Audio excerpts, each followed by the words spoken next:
that concern us most as human beings. He was deeply attached to his land, to nature, to his country. So on the one hand, he was very, shall we say, old-fashioned, lyrical, even romantic in his sensibilities. On the other hand, he was incredibly avant-garde. He was a close friend of Buñuel, of Salvador Dalí. He was also a close friend of Manuel de Falla, the composer who reworked old forms of Spanish music. So Lorca straddled this amazing spectrum of literature and literary sources. For that reason, he stands apart from many of his peers, both in Spain and elsewhere. Having seen his first poetry collection published in 1918 when he was only 19 years old, during the first half of the 20s, Lorca was part of a Spanish avant-garde movement that would eventually become internationally recognized. Despite making his name later in the decade, both through his poetry and his plays, his increasingly turbulent private life began to affect both his career and his writing. A homosexual, Lorca's failed affairs with surrealist Salvador Dali and sculptor Emilio Aladrin led him into a state of depression and anguish, and he fled to America to escape his troubles. Although his collection written during this time, Poet in New York, would contain some of his most inspired work, he felt both isolated and alienated in this foreign land, and he returned to Spain in 1930. Here he remained a prominent figure, and over the following 5 years wrote what would become his most famous plays. Yet his life would end in tragedy. In 1936, a month after the outbreak of the Spanish Civil War, Lorca was arrested by the nationalist militia. It is presumed that he was shot and killed, though to this day his body has never been discovered. His work, however, has lived on, his universal themes inspiring generations of readers and fellow artists. He's in touch with elemental things about nature, the sun, moon, wind. He writes beautifully about love, death, of course, childhood. He's always writing about the impossibility of desire, how as human beings we're constantly wanting something else. The cow wants to be a moon, the moon wants to be the sun, etc. And none of this is ever possible. So I think he taps into our deepest longings, our most inchoate fears as human beings. He's a poet of life and always death. And I think in that sense he articulates things that most of us would rather not talk about and perhaps are incapable of talking about, but live with constantly. Córdoba, distant and lonely. Black pony, large moon, in my saddlebag, olives. Will as I know the roads, I shall never reach Córdoba. Over the plain, through the wind, black pony, red moon. Death keeps a watch on me from Córdoba's towers. Ay, such a lonely way to go. Ay, my spirited pony. Ay, but death awaits me before I ever reach Córdoba.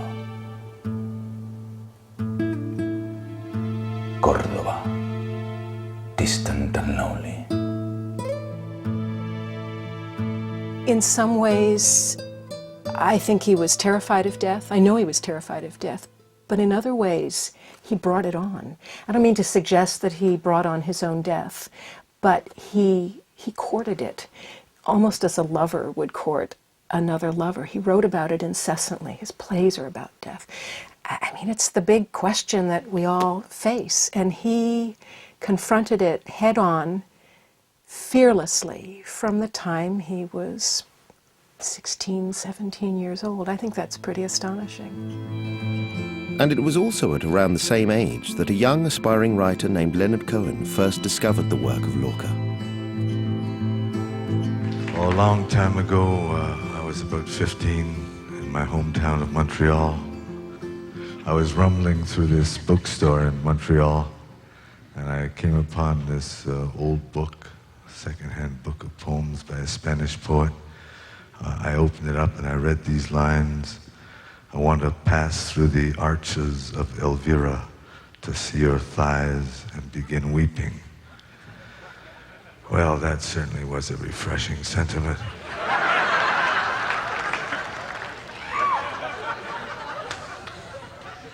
I began my own search for those arches, those thighs, and those tears. Another line, the mourning threw fistfuls of ants at my face. It's a terrible idea. But this was a universe I understood thoroughly. And I began to pursue it, I began to follow it, and I began to live in it. He started reading the poetry and found that that was a voice that really spoke to him. And he didn't know much about Lorca. He had no idea, except he was a Spanish poet. That's all.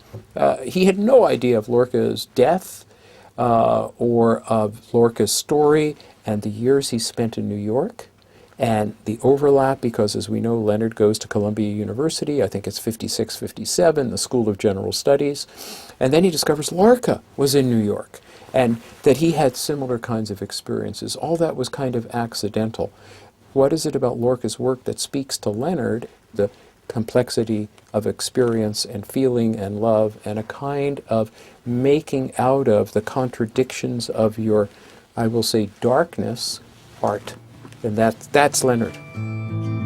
Cohen would also later claim that he was drawn to Lorca's utilization and understanding of gypsy song. Music was a key interest for both writers, yet where Leonard himself forged a parallel career in this field, Lorca's ambitions to enter the music world remained frustrated.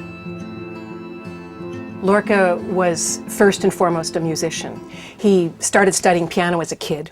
He wanted to be a concert pianist. He wanted to go to Paris and study the piano. His father wanted his son to go to school, get a law degree, earn a living, which never happened. So Lorca was unable to pursue this dream of being a concert pianist. And many years later, he said the poet, he was talking about himself in the third person, he said the poet was unable to become the musician he wanted to become, and so he turned his pathetic creative zeal to literature. But he also said later in life that he felt that he could never be the artist he was meant to be as a writer, that his first and truest calling was as a musician. After Lorca's death, the musicality of his poetry was fully recognized and led a number of songwriters to translate his verse into lyrics. Yet although Lorca had been a key influence on Cohen from such an early age, it was not until the 1988 album I'm Your Man that the singer-songwriter finally set this inspirational poet's work to music. It is my great privilege to be able to offer my tiny homage to this great Spanish poet the anniversary of whose assassination was celebrated 2 years ago. He was killed by the Civil Guard in Spain in 1936. My real homage to this poet was naming my own daughter Lorca. But it was Federico García Lorca. I set one of his poems to music and translated it. He calls it Little Viennese Waltz. My song is called Take This Waltz.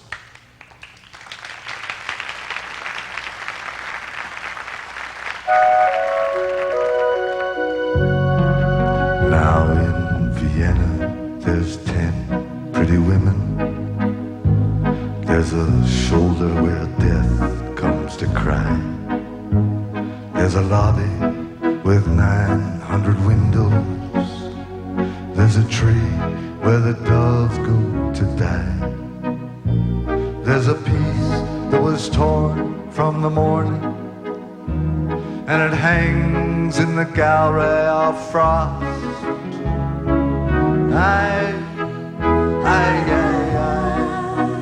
Take this waltz, take this waltz, take this waltz with the clamp on its jaws.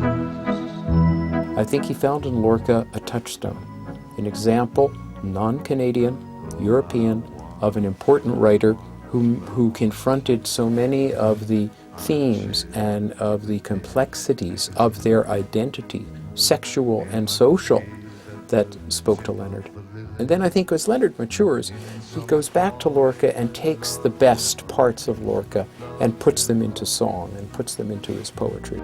On our bed where the moon has been sweating, in a cry filled with footsteps and sand.